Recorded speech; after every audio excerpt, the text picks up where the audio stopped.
To the Gulf Coast now, where residents are feeling the growing impact of Tropical Storm Bertha, that region facing rain and wind and dangerous rip currents, with landfall expected near New Orleans later today.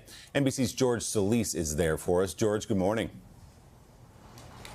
Hey, Willie, good morning. The winds slowly starting to pick up, and of course we expect them to get a little bit stronger as Tropical Storm Bertha approaches. Those tropical storm warnings already into effect. It is oppressively hot, though. Still, the worst of Bertha appears to will stay off the Gulf Coast and impact coastal communities, and already we've seen some images out of places like Panama City Beach, where there's strong gusts of wind as well as some rip currents. Here in New Orleans, the Emergency Operations Center already operational, and communities in and around New Orleans also preparing for Bertha. In neighboring St. Bernard Parish, residents spent the day picking up and packing up sandbags to fortify their homes should the flooding intensify. A lot of the locals here telling me that even if this is not going to be a huge rainmaker, they leave nothing to chance. They always hope for the best but prepare for the worst. And officials saying that even if this is not a major storm, they of course want to have an all-hands-on-deck operation, saying they have been here before, and this is just a good test run, if nothing else, for the next one.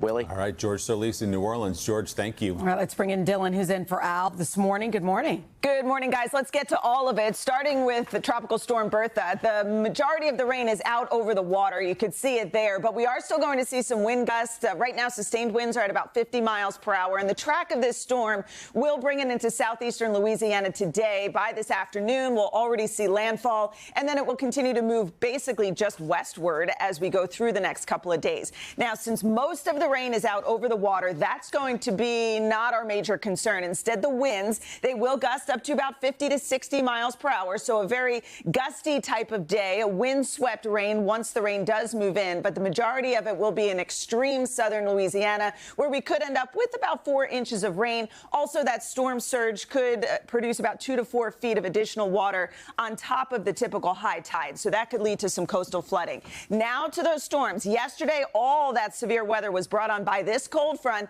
that is now sagging down into areas like Virginia and northern North Carolina. We are going to see torrential downpours. The air is very, very humid. It holds a lot of moisture. So therefore, we could end up with about 4 to 5 inches of rain out of some of these downpours. We could also see some isolated tornadoes, although not like what we saw yesterday. It's more gusty winds and torrential rain. And with the ground already saturated, an additional 4 to 5 inches of rain could produce some flooding. So something we'll keep an eye out through the day today, guys. All right, Dylan, thanks. We'll see you again in just a moment.